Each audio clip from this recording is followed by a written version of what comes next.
Okay, we should be live. Welcome to Conversations with Non-Catholic Christians. That's not as catchy of a title as Conversations with Catholics, but hey, we have to be a little bit flexible here sometimes. I'm very excited to be joined today by Dave Pallmann, probably best known for his unorthodoxly orthodox views on textual criticism of the New Testament, but that is not what we're discussing today. That discussion is happening in a couple weeks from now over on Kyle Whittington's show. But today, I think that the plan, Dave, and correct me if I'm wrong, is I think we're going to do a little philosophizing. So, welcome to the show. And what's up with you? Yeah, thanks so much for having me on. Nothing new. Just prepping for the debate. I started writing my opening statement today, as a matter of fact. I started mine last night. So So you're ahead. yeah. So what did you think about my characterization of you as uh, unorthodoxly orthodox? Does that make sense? Like, do you know what I mean when I say that? Like, I was actually going to ask, what exactly did you mean by so unorthodoxly orthodox? what I mean by that is your stances on like authorship and dating are unorthodox in like by modern scholarship standards, but in fact they're quite orthodox if you take a look at anything older than the last 70 years or so. So like your views on authorship and dating and stuff like that is probably more in line with the church fathers than, and I'm talking people like Jerome, than Bart Ehrman. So you're both Yeah, orthodox and unorthodox at the same time. You know what I mean? Like, does I that? figured that was probably what you meant. Yeah. Yeah. And hey, I think it's I don't know. You feel free to use that for branding purposes if you want to, like, Okay. It orthodox and sounds it unorthodox. sounds it sounds paradoxical enough to get people interested. Yeah, exactly. That's the hook. Now we have to find out why you're unorthodox. But that's not what we're talking about today. That is not what we're talking about today. Um, So, just to let the audience know where this conversation kind of came from, is you and I were going back and forth on my last live stream a little bit. And I think what we were talking about was, I think we were talking a little bit of like libertarian free will. We were talking about parsimony, a little bit about nominalism. And I think, if I recall correctly, the way that we left it before we said, like, hey, why don't we do a live stream, was something to the effect of, I think that you forwarded the idea that libertarian free will might enjoy an advantage in terms of parsimony over determinism. And I said, like, I'm not sure what you mean by that. Do you want to expound upon that? You said, like, well, that'd be a lot to fit into, like, like a comment on like under a YouTube video or something. And I said, yeah, fair enough. Why don't we talk about it over a stream? So I don't know if you wanted to start there or if you wanted to rewind the clock a little bit more. I just figured I'd do like a little bit of stage setting before I kind of turned it over to you. How'd I do with the stage setting? Would you add anything, or do you want to just kind of jump into it? No, that was good. I was just wondering if for maybe people who kind of aren't as well versed in the free will debate, if we might want to lay out some of these terms and Probably a good methods. idea. Okay. So, I mean, roughly it's determinism versus broadly indeterminism. And so you take the determinist perspective. Do you kind of want to lay that out, or do you want me to put? Sure. In as few words as possible, I will say that the determinist is somebody who looks at the laws of nature, sees that they are um, determined, right? So there's no two ways that things could go. And then the determinist kind of just says this is the way that everything is, including the human body. So the decisions that you make are determined by the laws of nature as they were set forth at the beginning of the universe. Some determinists like to make a big deal about compatibilism, where they'll say that, well, you still have a will. It's just that your will isn't free in the libertarian sense, in as much as you could have done differently if all the other laws of the universe were the same. But they're saying that you still only do the things that you will to do. It's just that you couldn't have willed to will anything else. So some people make a big deal about that distinction. I tend to not make a huge deal about the distinction. And that's pretty much determinism in as few words as possible. Yeah, just basically the idea that all events are determined Mm-hmm. by prior antecedent causes. Yeah. Yeah. Which is going to stand in contrast to the indeterminist, my position, which is, well, I mean, it's essentially it's the denial of determinism. I'm going to say not everything is determined by antecedent causes, though obviously some things are, right? So we're not saying like everything is just completely random or sporadic, but yeah, we would want to say.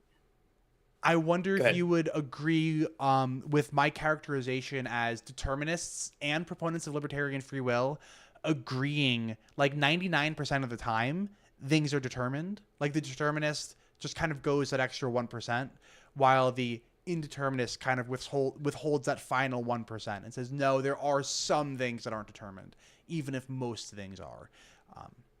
Does that sound about right? It's hard to put numbers on it, I think, because where it gets really controversial is with our own, actions or our own actions. Could we have done otherwise, right? Are they sort of necessitated by antecedent causes, or do we have some sort of ability to act in other ways than we do? Not sure why my camera just cut out. Sorry. Yeah, I don't know why.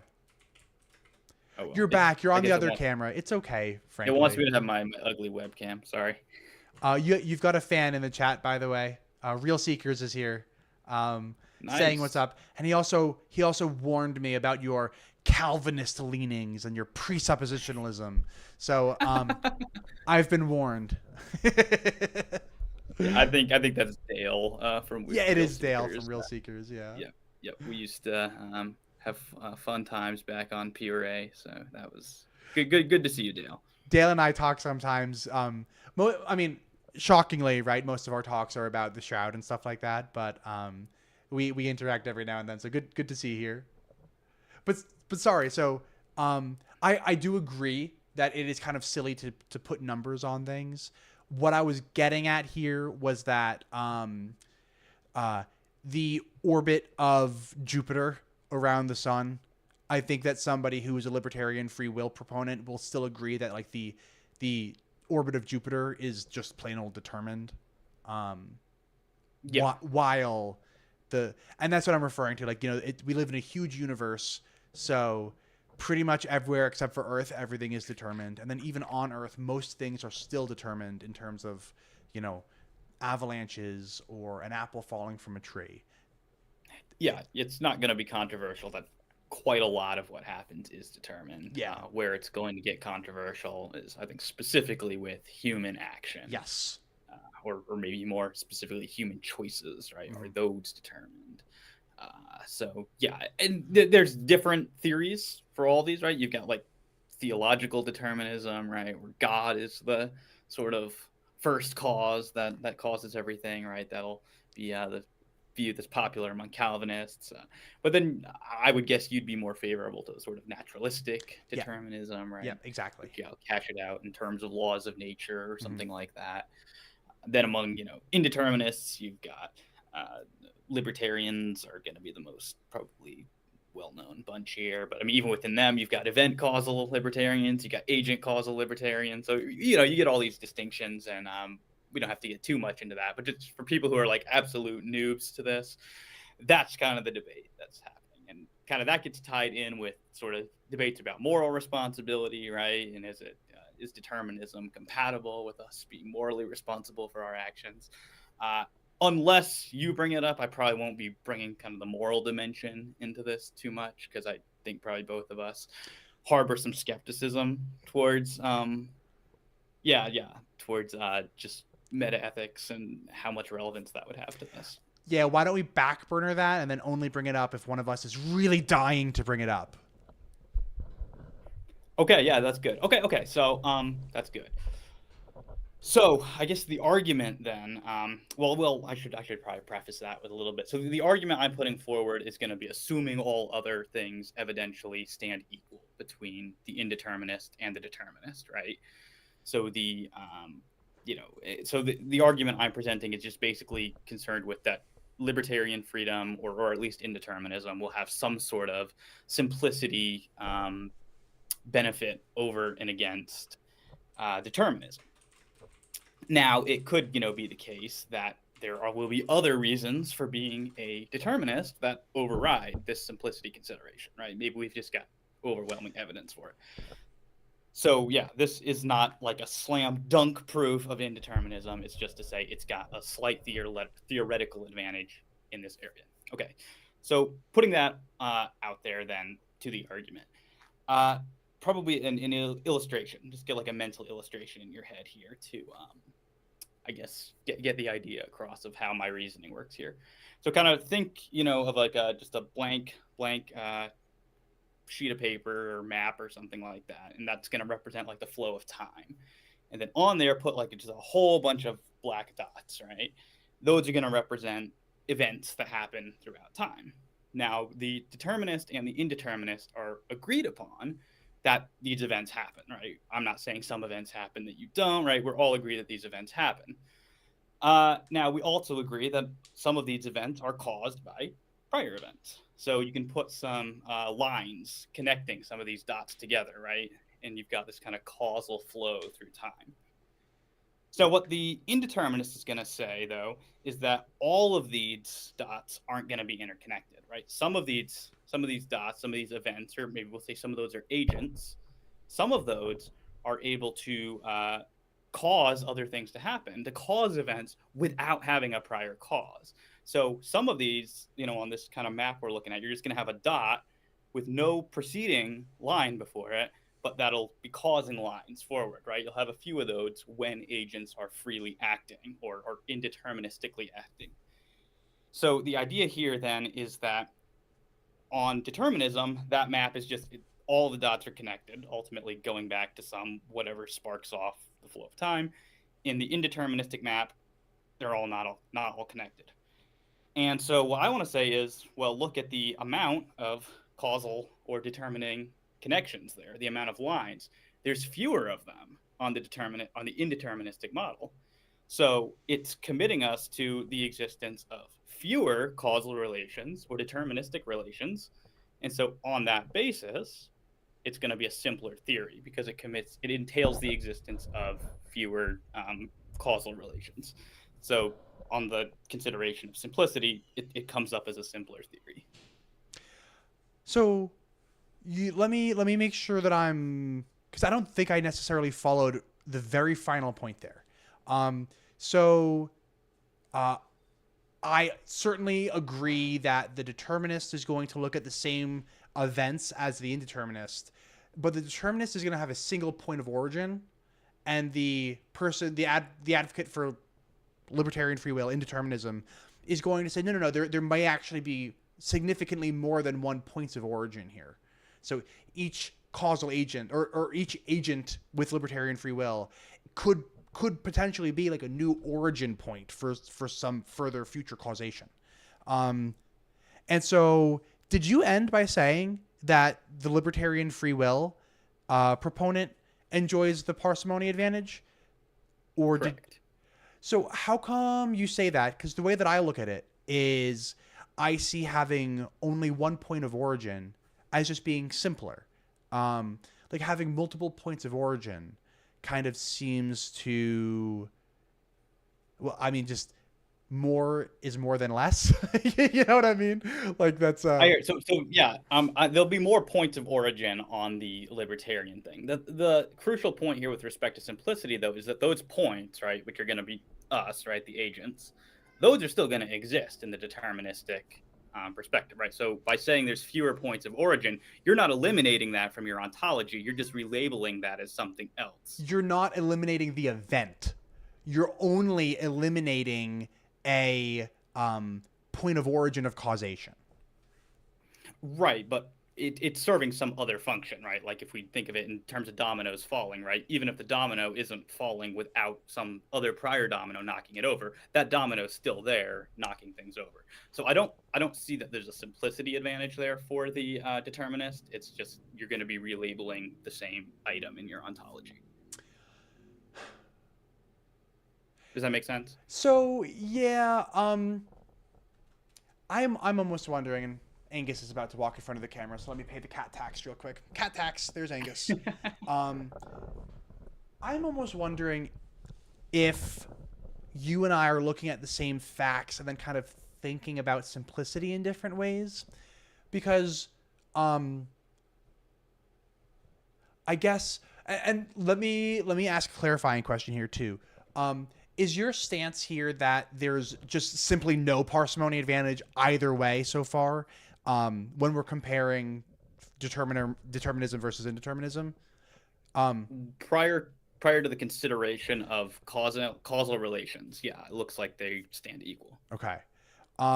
What do you make of this idea, though, of the indeterminist requiring more origins than the determinist? Do you see that as something that has no influence at all on parsimony, or do you think that's something that might give some kind of parsimony advantage to the determinist? I don't see that it would, because again, what the indeterminist is referring to as the origin point, it still exists within the determinist ontology. It's just not serving as like an uncaused first cause at that point. Instead, it's another domino in the chain, right? Because I mean, I don't think the determinist is going to say agents don't exist. They're just going to say agents are determined to act as they do. Whereas the libertarian or the indeterminists want to say, yeah, the agent exists, but he wasn't caused to act as he does. Yeah. I suppose, though, the way that I see it is that determinism and indeterminism will be on equal footing when it comes to the actual events that occur. But the way that I see it, where they're not on equal footing, is in the causation. So I think that the indeterminist sees more causes for things than the determinist. Right. There's more causal relations in the determinist scheme. So if we're trying to reduce, as many unevidenced causal relations as possible in our ontology, then we have kind of a prima facie reason to accept the indeterminist picture. So wouldn't we have just like a prima facie reason to accept the determinist picture if we are trying to reduce the overall amount? So the determinist can kind of just point to the first cause and say like, yep, that's really it. That explains everything. But the indeterminist kind of can't. The indeterminist has to point back to that first cause, and that only gets you as far as the first, like, libertarianly free agent. And then all of a sudden, every single libertarian free agent is like a new point of causation. Yeah, I think those same points, though, are existing again in the determinist model. It's just they're not existing, or they are existing with an additional causal relation. Yes, and that additional causal relation is what I'm appealing to as something that would make me think that determinism actually enjoys the kind of parsimonious advantage over libertarian free will. But what is it in virtue of, though? What do you have fewer of? Fewer causal origin points? Yeah. Yeah, I think it's just that. Sorry, I just feel like I'm kind of repeating it here, but I feel like that causal origin point. I've got a thick skull. No, you're good. I'm just saying. I feel like you're just giving what we're calling like a new causal origin point. You're just going to give it another name, but it's still a thing in your ontology. So you don't have fewer things. Okay, hold on. I think I get it.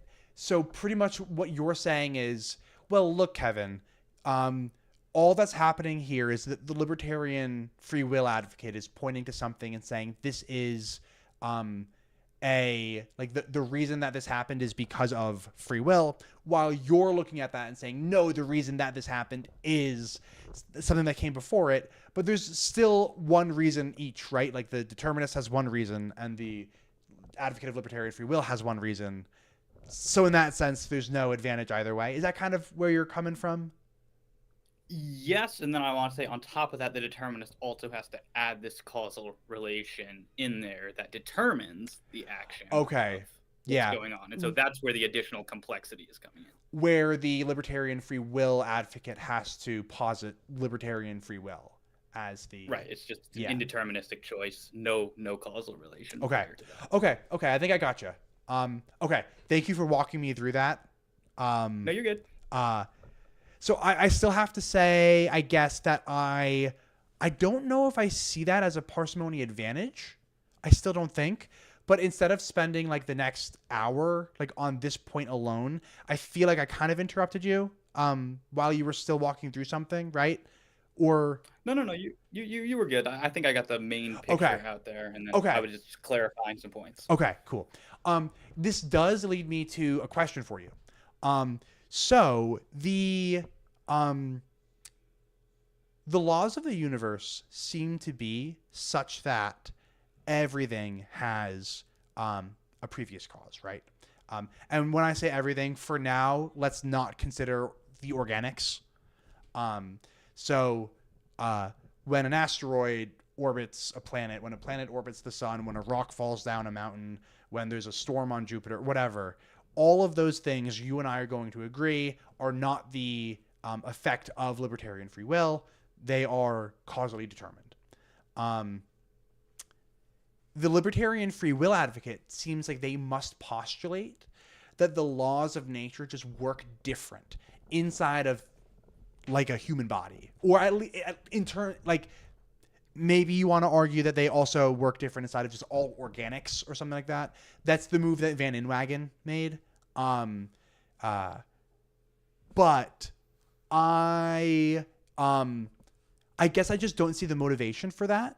And so I'm wondering, like, I see that as another reason why determinism enjoys some kind of parsimony advantage over libertarian free will. So I'm kind of wondering, what do you think of that? Like, do you think that I'm right that the libertarian free will advocate does have to posit that the laws of nature work differently for humans, or do you not see it that way? Do you see it a different way? So, and I'm sorry, this kind of takes us into another topic, but We'll I'm meander. gonna want to know That's the what nature of this show. I'm gonna want to know what you mean by a law of nature. Okay, so the second law of thermodynamics is a really good point, I think, to illustrate this. So just so that you know, I studied chemical engineering in school, so like thermo is kind of my wheelhouse a little bit. So what the laws of thermodynamics are going to say is that energy is only going to flow one way. If you explained a system to me perfectly, I can tell you exactly where the energy is going to flow every time without fail. Because of the way that neurons operate, what they do is they just pass energy along. And so stimuli stimulates the eyes, for instance. An electrical impulse is sent from the eyes to the brain. An electrical impulse is sent from the brains to the muscle. The muscle contracts in order to catch the ball or whatever. Like if the ball was the thing that was, the photons were bouncing off the ball and hitting our eyes. This is like the determinist picture. And if I had some kind of God machine where I could see exactly what the photons were doing as they were bouncing off the ball and how they were going to enter your eye, I could apply the laws of thermodynamics, and I could tell you exactly how the energy is going to flow inside of your body. So I kind of view libertarian free will as a rejection of the second law of thermodynamics, because the second law of thermodynamics is going to perfectly describe the asteroid. It's going to perfectly describe the avalanche. It's going to perfectly describe the apple that falls down the tree, all that stuff.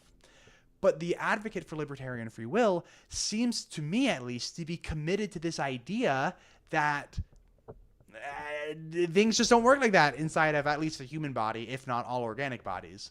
And that just seems to me to be kind of like, I guess I just don't see the motivation for it, maybe. And it seems like that would be a strike against the parsimony advantage that we might be talking about. So what do you think about all that? Well, no, and sorry to bring it back to this. I'm just not sure what view you're taking of laws of nature, though. Like what is a law of nature? Like when we're using the term law, do you take this to be, because I take that to be a proposition which describes a regularity and is causally inert. Yes, precisely. I think that the laws of nature, sometimes I talk with the vulgar, but what I mean when I'm talking about the laws of nature is I am describing reality. I'm not prescribing reality. So right. Okay. The way that we see reality working whenever we observe reality is that the second law of thermodynamics holds. Wherever we look, we see that law holds. And so sometimes I speak with the vulgar and I say, like, it has to, I heard metaethics. Steer clear. But the way that I see the laws of nature is that they're not like laws in the prescriptive sense. They're descriptions of the universe. Yeah. Okay. So yeah, that's good. But when you say then laws work differently, I guess I'm not saying, because they're just describing phenomenon. Then if we have phenomenon which is not described by them, we wouldn't say the law is working differently. We would just say that the law is not describing that phenomenon, So no, right? in the case of the second law of thermodynamics, we would have to observe, in order for libertarian free will to be true, we would have to observe energy flowing like against the grain, so to speak. Otherwise, determinism would be true. So if there was truly, like, if libertarian free will truly existed, then we would expect the human body to be able to disobey the second law of thermodynamics, in the sense that the laws of thermodynamics will dictate that you will either, raise your arm or not raise your arm. And so if you decided to do the one that like wasn't thermo friendly, that would be breaking the second law of thermodynamics.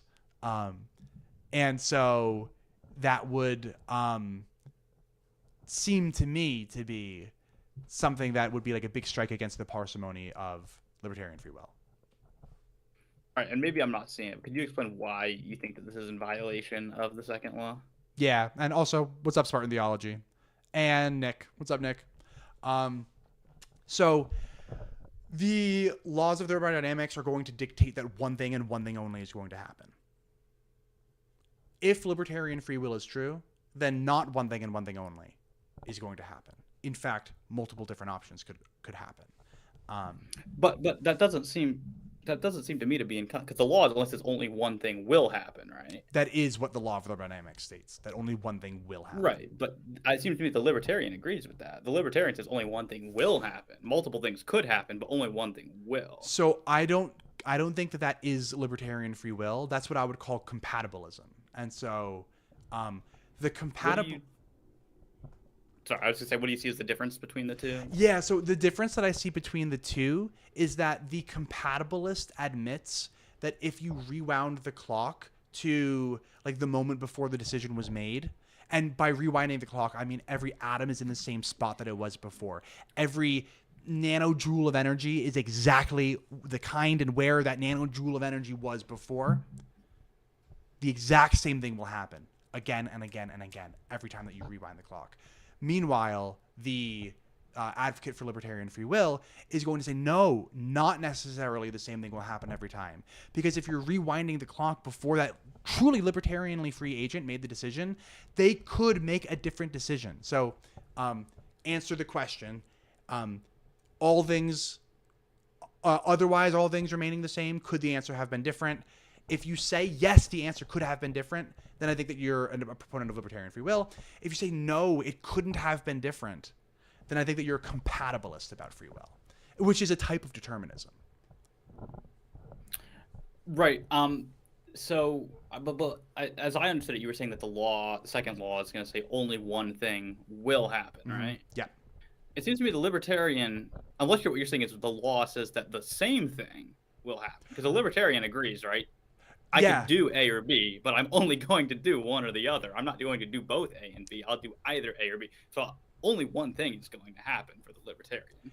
If I knew, so it like if I'm the determinist and if I know exactly where every atom in the universe is and how much energy each atom has, I can tell you exactly how the rest of the universe is going to play out every time. Like, this is just how it is. And I don't think that the libertarian free will advocate is going to agree with that statement, but the compatibilist will. Base compatibilism. I don't know. Maybe I'm just not seeing, or maybe I'm just not understanding you here. But to me, the law just doesn't seem like it's. If you're saying only one thing's going to happen, libertarian agrees with that. If you're saying it has to be the same thing, I don't even know in principle how you could justify that law. Yeah, so I mean, the way that you justify it is empirically, right? So we can observe the flow of energy. I mean, I've done this in labs in college. You can measure the energy of a system. You can introduce new energy to the system. You can take away energy from the system, and you will see that matter energy is neither created nor destroyed, and that energy will always flow in one direction. And like there's a couple principles that we just empirically verify to be the case. And if those empirical observations that we've made truly always do apply, like if the laws of nature aren't changing, from day to day or from minute to minute or something, then the human body seems like it can only go one possible ways, right? So, because the human body is a system just like any others. Like we are one, each body is a thermodynamic system. And if you know where every atom in the human body is, and you know exactly where the energy is coming in and the energy is coming out, you can perfectly describe that system. And if that's the case, then there's only one way that things can play out. Okay, so let's take this in the case of like a concrete example, right? The one you were giving before, somebody throws the ball at you, right? Mm-hmm. Now, I think we're going to agree it's in some sense, it's logically possible, right? The person could either put their hands up or they could not and let it, let themselves get hit in the face. Are you saying that there is a way to, justify what the person will do in that? Or are you saying it's like hypothetical if you know the energy? I am saying that if I had a godlike understanding of all of the atoms and the energy in that vicinity, I would know exactly what's going to happen. Pick any point in history, actually, and I could tell you exactly what that person is going to do. Yeah, I guess I don't see how you could, right? If we're gonna say both are possible, like the person doesn't have to put their hands up, they could choose to let the ball hit them in the face. Intuitively, at any rate, it seems to be the person could let the ball hit themselves in the face, right? Right. So, and that's the thing about the determinist is that the determinist has to say that, strictly speaking, I don't think it's actually possible for them to actually let the ball hit them in the face, because it is determined that they are going to catch the ball, or the other way around, however you want to think about it. But the determinist is essentially a monist about ontology, right? So things don't exist potentially. Things only exist actually. So it's not actually possible for the person to let the ball hit them in the face. Why? Because it is determined that they are going to catch the ball. Right. But I think we were talking about empirically whether there's, any way to tell, right? Yeah. And there's actually really cool studies that have been done on humans where it turns out that the human brain actually makes decisions before we're aware that we've made the decision. I think that is super interesting because... Are you talking about like the Libet experiment? I frankly don't recall the names of these experiments. I probably should have done more homework before our call today. But I do recall experiments that suggested that our brains make decisions before we're aware that we've made those decisions. And if that's the case, that's going to be tough, I think, for the advocate of libertarian free will. Now, I'm not doing a very good job with presenting the study. So if somebody wants to be like, well, I just don't think that those studies are well-designed studies, fair enough. Then I have to, onus is on me to go, look at the study and see how well set up the study is. But assuming that the study is right, I feel like that's going to be tough.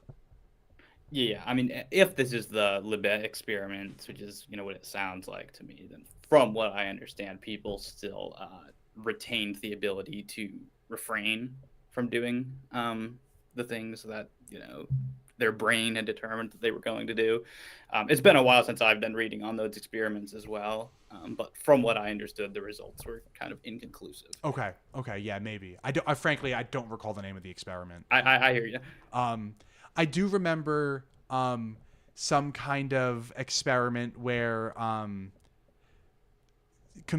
so a computer was rigged with a mouse where you would click it, and then within a fraction of a second, let's say a half of a second, there would be an image show up on the screen, and they were able to reduce the time between the click and the image showing up on the screen so low that people started reporting that the mouse knew that they were going to press the button before they were even going to click the button. And by doing that, they were pretty much saying that the way that it appears is that we make the decision to click a button before we become consciously aware to click the button. We click something sometimes before we even become consciously aware that we've chosen to click something.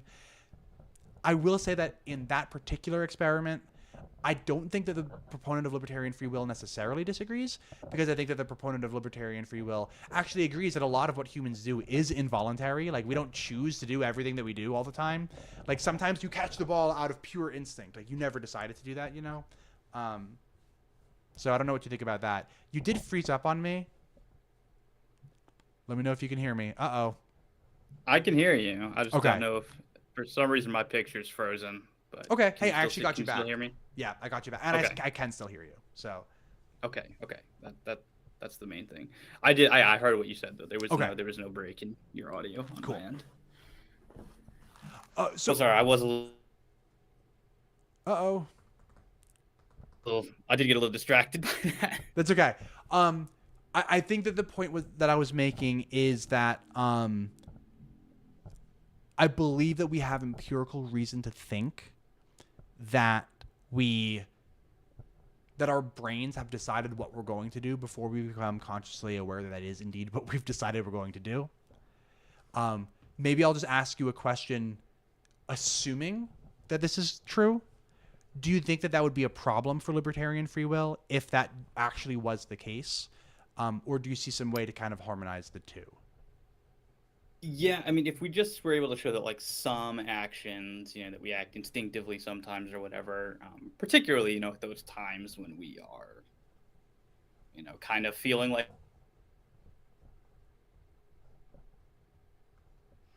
Uh-oh. We're not on that or whatever. Are you still able to hear me? Yeah, I lost you for a couple seconds there.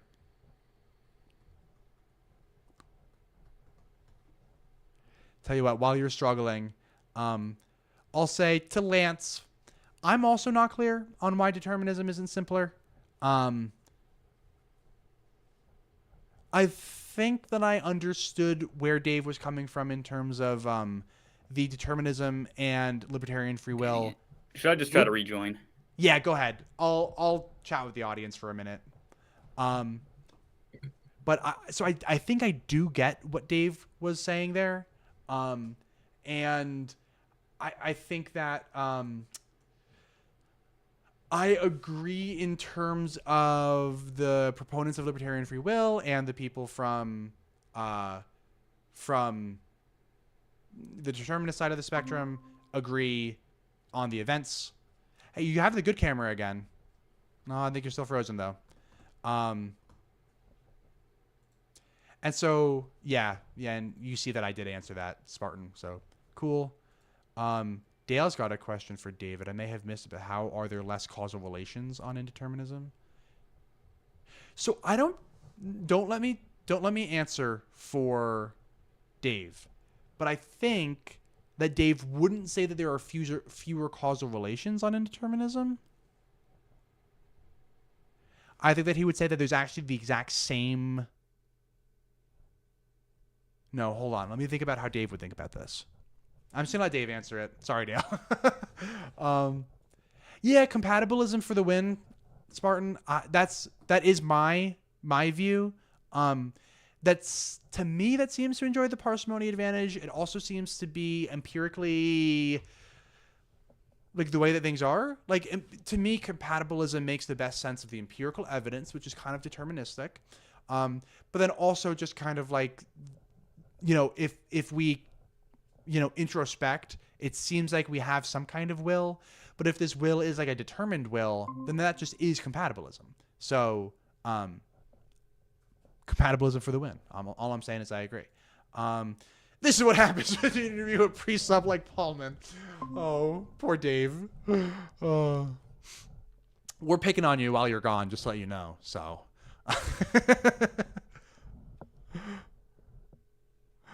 You're still frozen to me, Dave. No. That stinks. If you want to turn off your camera and just, I could be on camera, you can do audio. That might help your connection.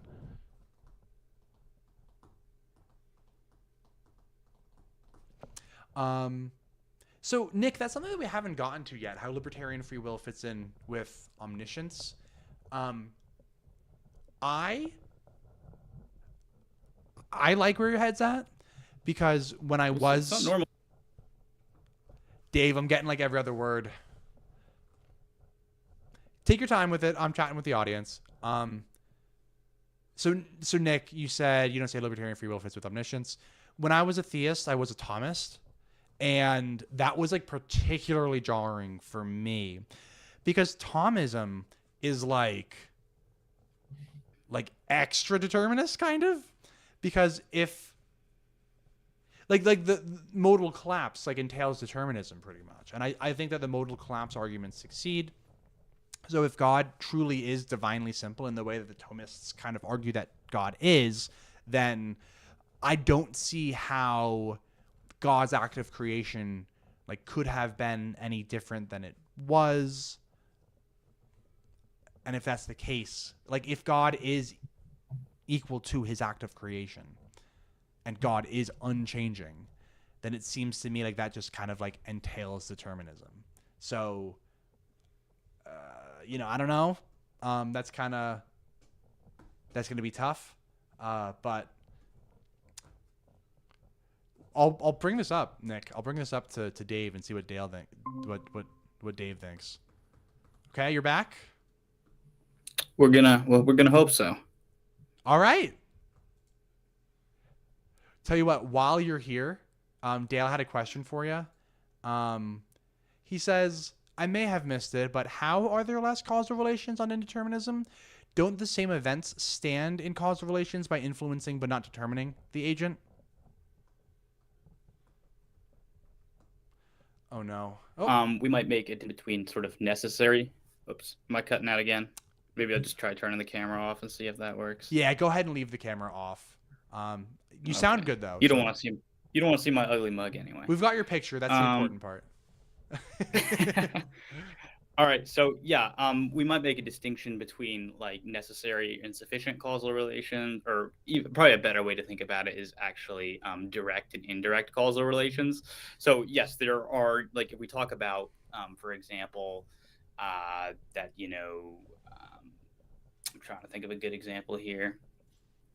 So we can say that certain types of relations are necessary, right, for you to be able to make the choices that you do.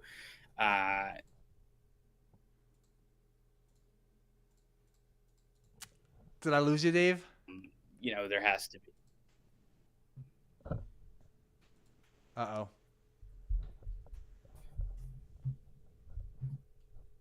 Oh, he's gone. Sorry, Dale. I tried. Tell you what, we'll give it another couple of shots. If Dave's internet is just being funny right now, then we will pick this up again sometime later. We got a decent 40 minutes out of it before the problems really started, so I don't know what happened there, but hey, all right, trying from the phone. We may as well. All right. Dale claimed victory. He stumped you. You had to leave. You beat me. You got him. My secrets were found out. I've been exposed. Yep. I'm going to rename the stream Dave Pallmann Exposed. And embarrassed. Destroyed. Yeah. So see, what I was saying is you could have contingency relations, right? Which will be considered a type of causal relation. But they're insufficient, right? They're indirect causal relations. So what the determinist is adding to the mix is that something, beyond my own volition, right? Whatever antecedent conditions are before, these are in some way directly causing me to act. So that there's going to be this direct causal relation that precedes my own action, my own choice. And that's the relation that the indeterminist is eliminating from their ontology.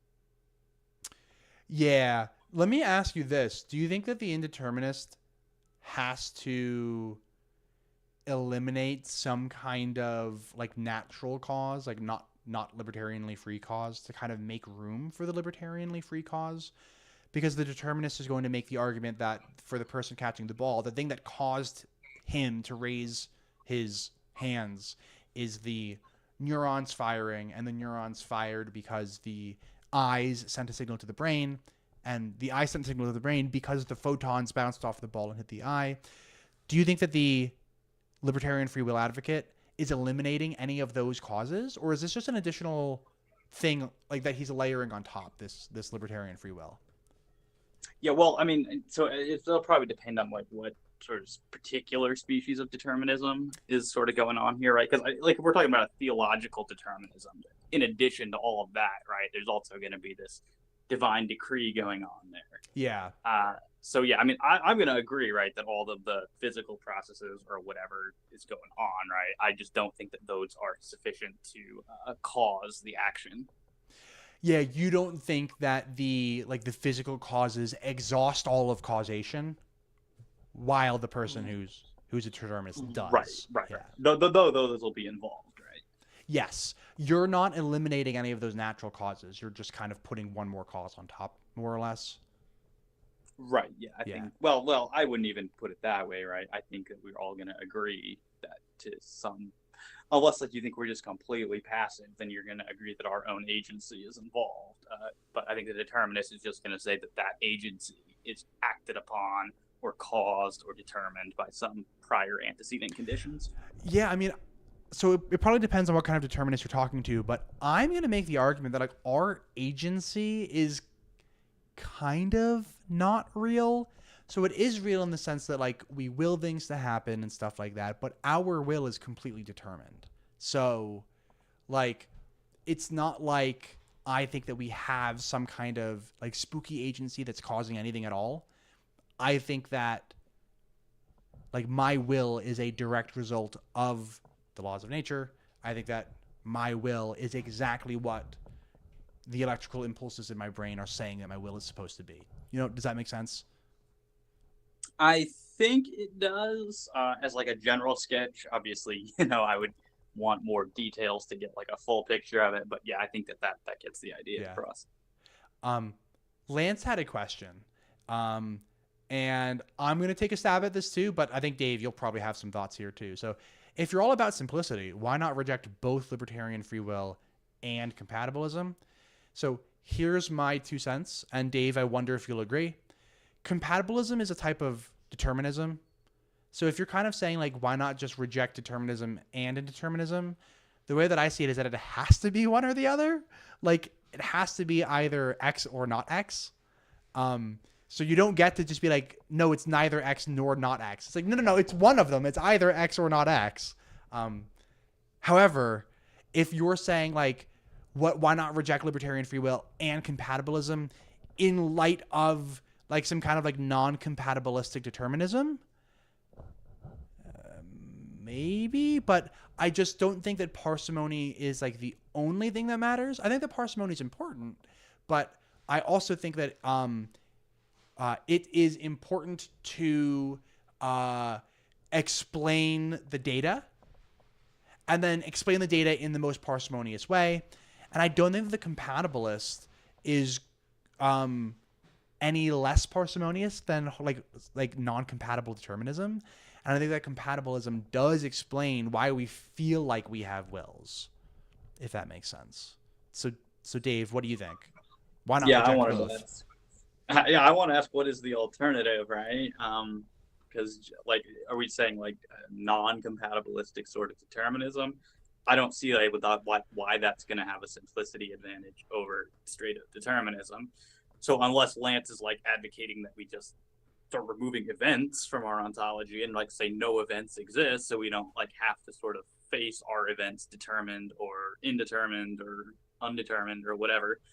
I'm not even seeing that we have really a different option here, unless you just want to put hard determinism without compatibilism, and I don't see that has any sort of simplicity advantage over compatibilism. Yeah, I think that compatibilism and non-compatible determinism are on equal footing in terms of parsimony, and I think that compatibilism just does a better job explaining the data. That's my 2 cents. So I don't know if you want to like clarify, Lance, in the live chat. Feel free if you want to. But so where were we before all of the internet problems? Do you remember? I think I was trying to answer Dale's question, and there was some discussion of omniscience and libertarian free will as I was popping in and out. Yes, thank you. Do you want to go there? Who had the question? Nick. So Nick Highlander says, I don't see how libertarian free will fits with omniscience, and we hadn't actually touched on that at all yet. But since I'm not the one who's positing any omniscience at all, I'm going to kind of let you tackle this one if you want to, Dave. Well, I might put it back on you if you think there's an issue there, because, I mean, as it's stated, right, it was just kind of putting two things forward, saying, and obviously I'm aware that, like, there is some controversy here, but I always like to have, like, an argument to kind of attack, because otherwise I just have to construct it, right, and then maybe I'm not sure this is really going to map onto the kind of argument that they're putting forward, right? So, like, if it's generally like William Haskers, right, God knows that I'm going to make an omelet tomorrow, right?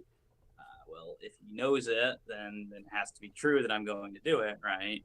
And so I can't do anything that's going to make God's knowledge. I can't do anything that would make one of God's beliefs false, right? So therefore, I have to have an omelet tomorrow. There's nothing I could do to render it false. If that's the kind of argument that's getting put forward, I could tackle that.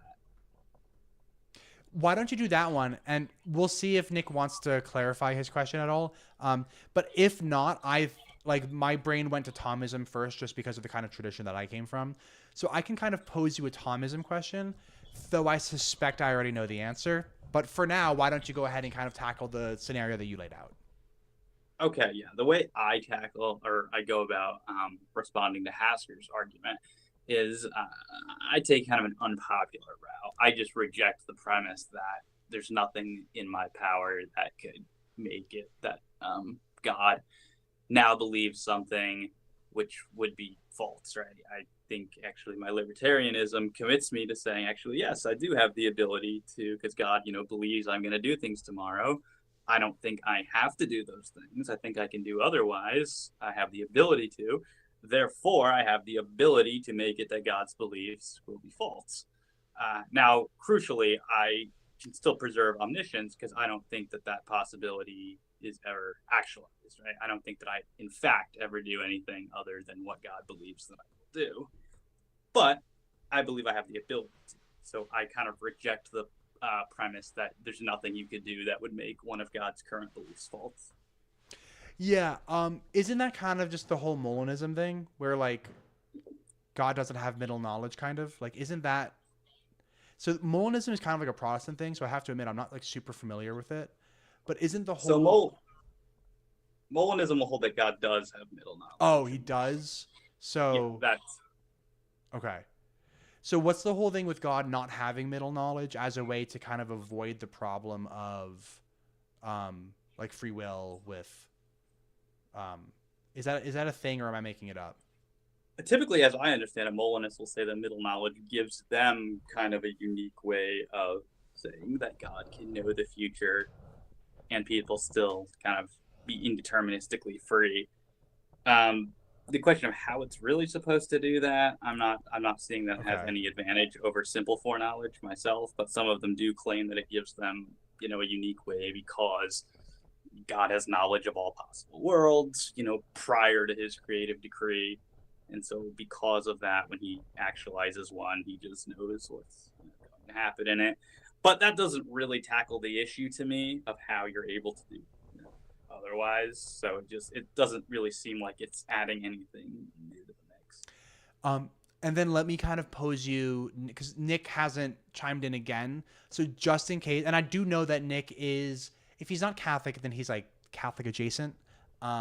So let me kind of pose to you this question from the kind of like Thomas Aquinas / Ed Phaser perspective. These folks, these kind of Ed Phaser, Thomas Aquinas types, assume, well, they don't assume, they would argue that the doctrine of divine simplicity is correct. If the doctrine of divine simplicity is correct, somebody might wonder, then that means that, okay, so like God is his act of creation. So if God is his act, and if God does not change, that means that his act of creation does not change. Also, he is actively creating at every second of every day. So I just don't see how anything could be different.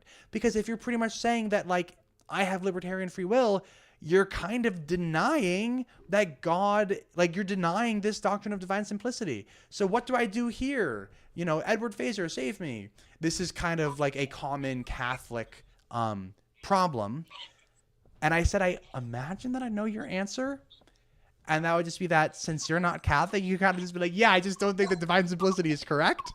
But let you answer it. So what do you think? It might be a little different than that, in that I'm actually have my doubts that sort of this very rigid sort of classical theism is even coherent or can be made intelligible. I don't know what a lot of this means, right? To say that God is one with his act, right? Yeah, to say that God is pure act. I don't know what that means at all. I find it unintelligible. Admittedly, I'm not the best studied in classical theism. I've read some Ed Fazer, you know, I've read some of the other classical theists, and when they talk about this, a lot of it comes off as gibberish to me, and I say, you know, I don't need that, so bye-bye. But, so, I mean, I don't have an opinion on it because I don't think I sufficiently understand it. And then at kind of more of a meta level, I have my doubts that it even can be understood. I share those doubts like a lot, much to the consternation of my Catholic friends. I'll leave it there. But this is like one of my main areas of like where I butt heads with the Catholics in my life is like I'll say stuff like this doesn't make any sense. Like you're saying words, but they don't actually carry any meaning. They're like, no, I swear to you, Aquinas said so it's got to be right. And I'm like, I don't think that's how it works. Yep. Anyway, you can make those fallacious arguments from authority. Yeah. I mean, I do think that some. I want to be careful with how I say this, but I do think that some people put Aquinas. And this is a Catholic thing, right? This isn't like the people in the Protestant tradition don't really do this, but I think that some people in the Catholic tradition put Aquinas on such a pedestal that they're like science hit its zenith in like the 12th century or whatever with Aquinas, or the 13th century. And like they'll also kind of do this because like Aquinas was just Aristotle 2.0 kind of, and Fazer is Diet Aquinas. That's what I call him. But they'll point to like Aquinas's metaphysics and say like this is the way that it is, like yep, that's it. And then they don't study anything after Aquinas, and it's like, oh well, okay, you're missing a whole lot. But anyway, that's just my like gripe about Catholicism. But I mean, I say Protestants have the same problem with like John Calvin in the modern day John MacArthur. So we're not immune from doing that. Yeah, everybody gets hung up somewhere. I guess it's just, you know, where are you gonna get hung up? Hey, I've kept you for over an hour at this point. I feel like we haven't hit some kind of like conclusion or anything yet. But to get us back on track and start working towards a conclusion, where I don't think that you finished your point before all of that, the technical difficulties, did you? Let me look at the chat. I'm not quite sure I remember where I was at. I think they came up when I was trying to answer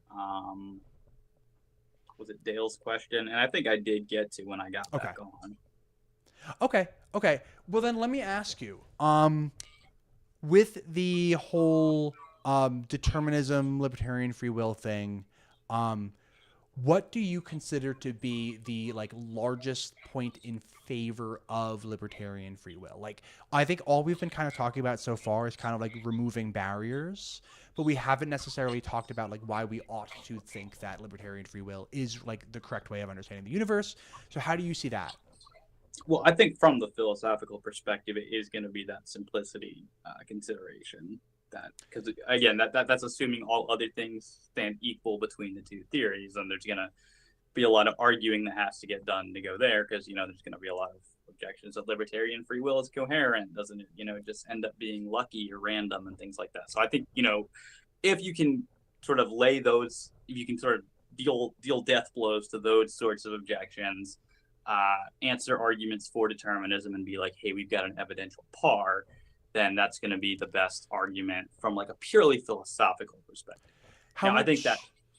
Yeah, I was just going to ask how much weight you put on introspection, because I know a lot of proponents for libertarian free will will be like, well, it's just I introspect and I feel like I am truly free to make these different decisions. So I think it's going to be part of it, right? That I think I'm acquainted sort of with the causal relations between myself and my actions, right? But I'm not acquainted with any prior causal relation. And that's sort of the one that the determinist is saying is there. And that's kind of the one I want evidence for. So, but I think that that's just kind of getting weaved into the overall simplicity argument, right? So I'd say introspection is a fine place to kind of start if someone wants to be like, well, how do we know there's any causal relations? And I'll be like, well, here's a good way to know you've got one. You can know that you are causing certain actions. So I wouldn't make it an argument in and of itself, but I think it kind of can be a good starting point to start thinking along the lines of the sort of grand argument from simplicity that I would ultimately make. Yeah, yeah. And I'll share with you that I think that like the introspective / like intuitive thing for me is probably like the thing that and I'm not scared of, like, I have no horse in the race kind of between determinism and libertarian free will. I think that either one could be right and it wouldn't really change my opinion on virtually anything else really. But to me, like the thing that I'm scared of the most on the libertarian free will side is the introspective kind of like intuitive side, because it truly does feel like I'm free to make different decisions. And by being a determinist, I am arguing against my own intuition, which is kind of weird. Like it makes me feel like a little bit uncomfortable. And shoot, I haven't been keeping my eyes on the chat, so people have been saying some things on the side that I just haven't been looking at. Sorry, guys. But let me turn the question on you. I said my biggest like gripe, or not gripe, but like fear, is kind of the introspective thing. What's your biggest like, ooh, like, wow, that's like a really good chip on the evidentiary scale for determinism? Yeah, it's probably when you start asking like why enough, like why do you choose this, and kind of eventually just going to get like backed up. Like you can clear aside certain things, right? Like you're not saying they're uncaused actions, right? You're saying the agent is the cause, right? But we start kind of asking, why does the agent, act this way and not the other? I'll be like, well, he's got reasons, but why does he act on these reasons and not? And eventually, you just bottom out what he just does, right? You get this brute contingency that you just sort of bottom out at. And well, I guess I'm at the point that I'm happy to just bite the bullet on the having a brute contingencies. At least at one point, that was the biggest concern about it for me, because I don't generally like appealing to brute contingencies. I like to have, explanations. But, I mean, again, I do think it gets mitigated. We think, okay, but explanation has to stop somewhere. And, I mean, determinism's my alternative. Yeah. Speaking of just kind of like brute level facts, Nick says he's an Eastern Catholic, and Eastern Catholics, you might not know this about Catholics, but like, there's like, the Roman Rite or the Western Rite. And then there's like the different, like the Melkite Catholics and the Byzantine Catholics, and there's all the Eastern Rite Catholics. And it's all the same Catholic Church, but there are kind of different focuses. And a lot of the Eastern Rite Catholics are kind of big on like mystery and stuff like that. Which probably isn't surprising, right? I do feel like the West is like less mysterious and the East is like more like mystery, And so Nick just says, as an Eastern Catholic, I'm fine with mystery. And so if free will and omniscience coexisting together is a mystery, like, sweet, I love mystery. I think that's kind of his 2 cents there. So if that's the case, then like, cool, you do you. Well, to be clear, I do accept an element of it, right? If you're going to ask me, how does God know future free actions? I have no idea, right? So that's a mystery. But we have to be careful that we're not confusing mystery with contradiction. If you want to say people are libertarianly free and there's an actual contradiction between that and God knowing the future, you can't just punt that off as mystery. So yeah. I will try to show that there's not a contradiction there, but I don't claim to know how God knows what he knows. Yeah, and my personal 2 cents is that I'm really never going to appeal to mystery. I'm gonna kind of just take the agnostic route and kind of be like, hey, like if I'm appealing to a mystery, all I'm telling you is I don't know. And if I truly don't know, then I'm just gonna kind of withhold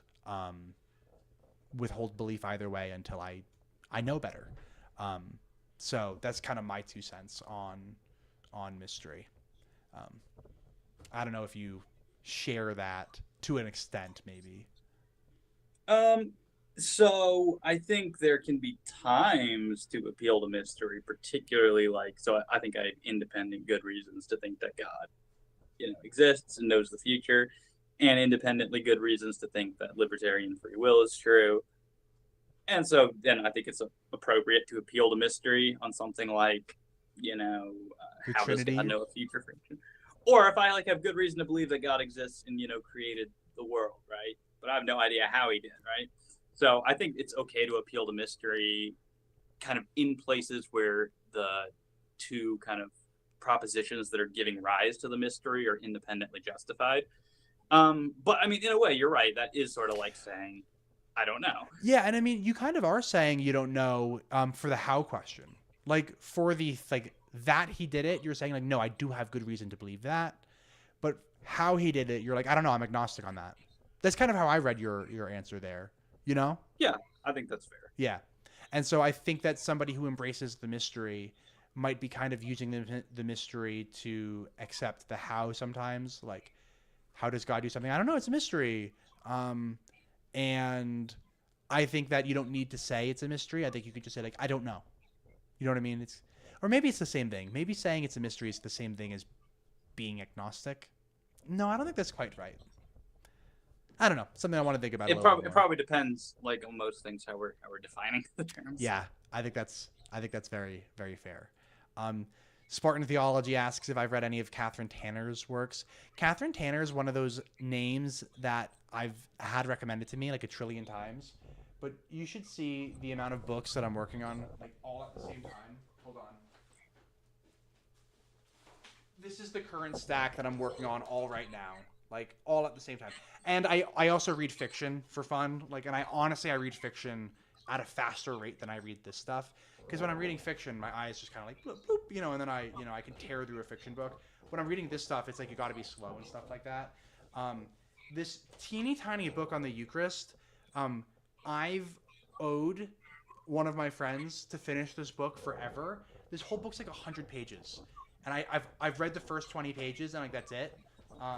So I'll add Tanner's to the list, but it's gonna take me a minute. that's my disclaimer. It'll take me a minute.